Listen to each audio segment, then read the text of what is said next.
And we appreciate his time. Just his second season at the helm. He becomes the third youngest coach to win the Super Bowl. 38 years, 227 days old, trailing only Sean McVay in Super Bowl 56, Mike Tomlin in Super Bowl 43. No, a little some of them. They avenged their loss to the Patriots in the last Super Bowl appearance. That was in 2014. This year's team also accomplished what the 14 group could not. They win the Super Bowl. Exactly 1/4 of all Super Bowl champions boast the #1 scoring defense that year. Think about what the defense that Macdonald helped create in Baltimore. He takes it to Seattle, and they are celebrating, and we say hello as a group here in Los Angeles, where next year's Super Bowl will be. RC and Swag alongside. And Ryan, you were mentioning to me as we were watching this, you went up in camp. Yeah. And he said he knew in camp. What'd you see in camp? The first thing you knew was that Jackson Smith-Njigba was killing anybody that tried to guard him. He ends up being the offensive player of the year. And they were in joint practices with Green Bay. And there was a segment or a section of practice where the defense fought Green Bay's offense 6 times in a row. And then they got to the sideline, and they was about to fight each other because everybody that held a Seattle Seahawks back ended up being the op. Those conversations they had on that sideline about the way that they were going to compete, the way that they were going to impose their physicality on other people, you saw that progress throughout the season. And it was late in this season, you go back to week 16, the 4th quarter against the Los Angeles Rams. Rashid Shaheed gets the touchdown on the punt return. Yep. Sam Darnold finds a way to win. Kenneth Walker ascends to be the focal point of that run game. And we've seen that team take off since then, and it culminates with the championship. Swag, what most impressed you about how thoroughly dominant they were against New England tonight? Still physicality. That's what this team was built and bred on. They missed one tackle early in the game, and we were all in the green room shocked that Love didn't make the tackle in the open space. But when you think about it, this defense as a unit has swarmed and played together.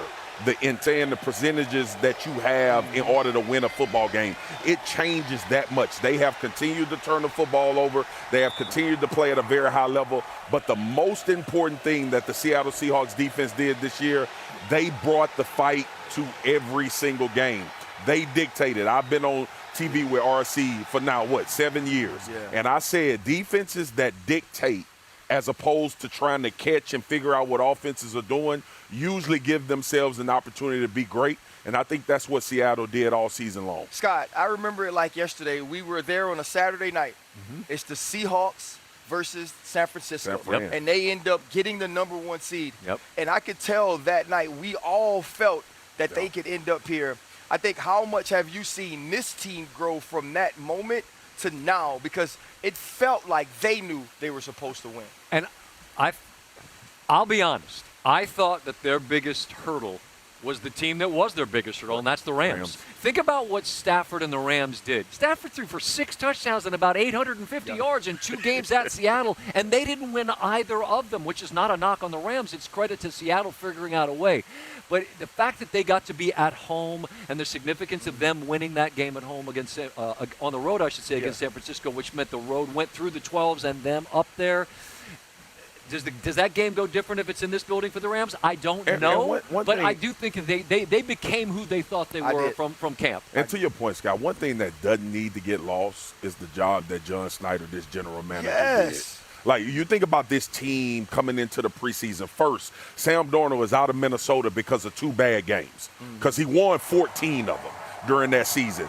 DeMarcus Lawrence is called over as a vet that has been highly productive. He'll join us later in the show. Leonard Williams did not start as a Seattle Seahawk.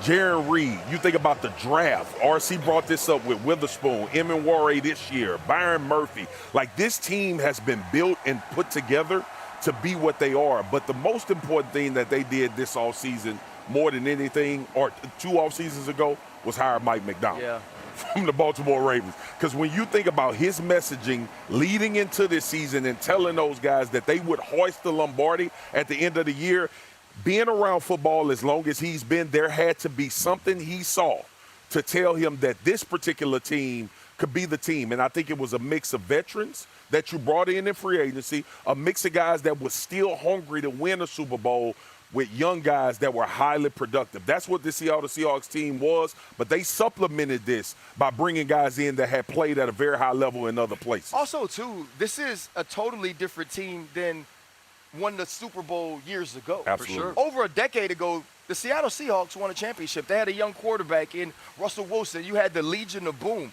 All of those people are gone. Yeah. And so John Snyder had to see what he could do, and Mike Macdonald, in my opinion, owned Josh McDaniels like we saw long ago when Bill Belichick did the same to a young Sean McVay.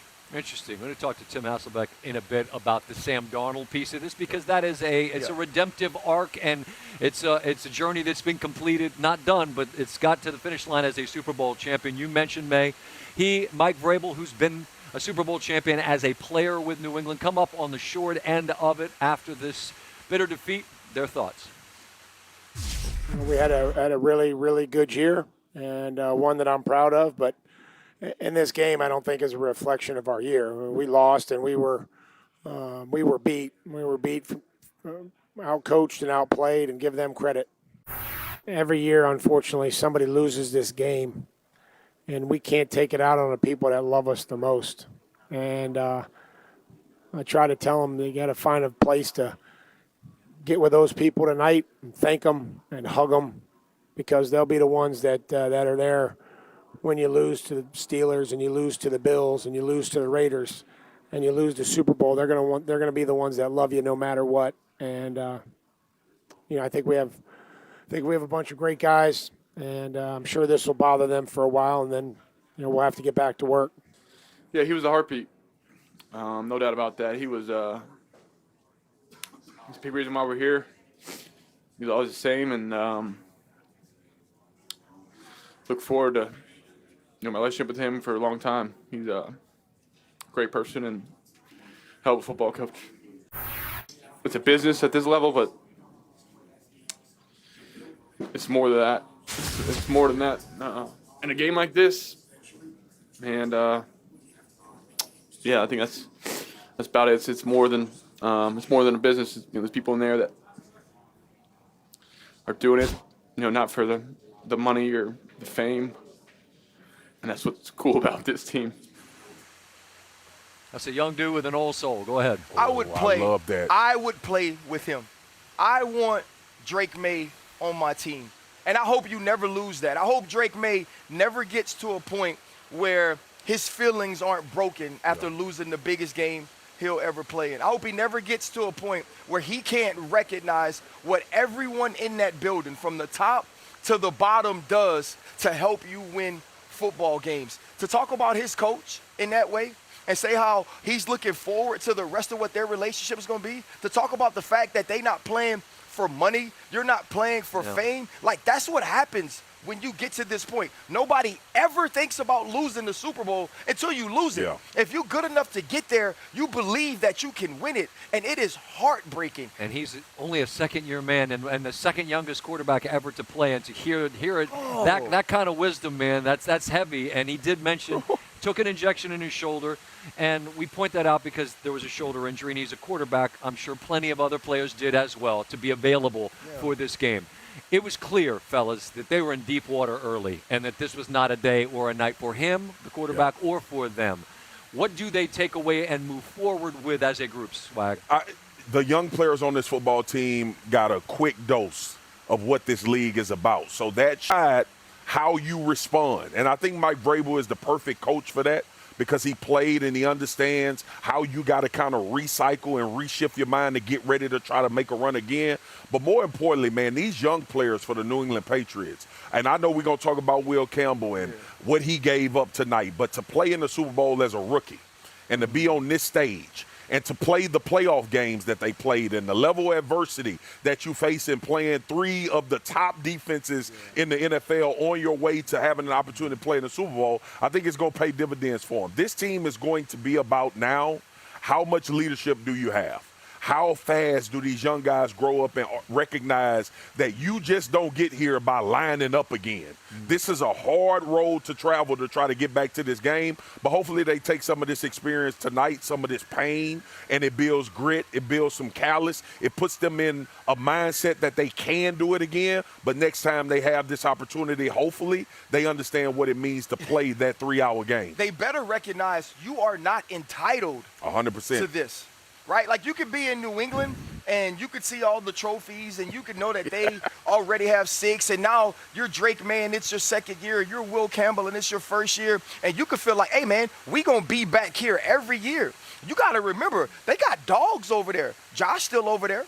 Joe's still over there. Lamar's still over there. Sure. Right? Patrick's still over there. I'm pretty sure their head coach would be the Right. first guy to remind them that this is not a birthright. Exactly. Like that's the conversation you have to have. I remember William Gay was a rookie that played a ton for our defense in his first year. And I remember him telling me, I felt like after we won that Super Bowl, we were going to get back every year. I remember when Coach Tomlin walked off the field in 2011.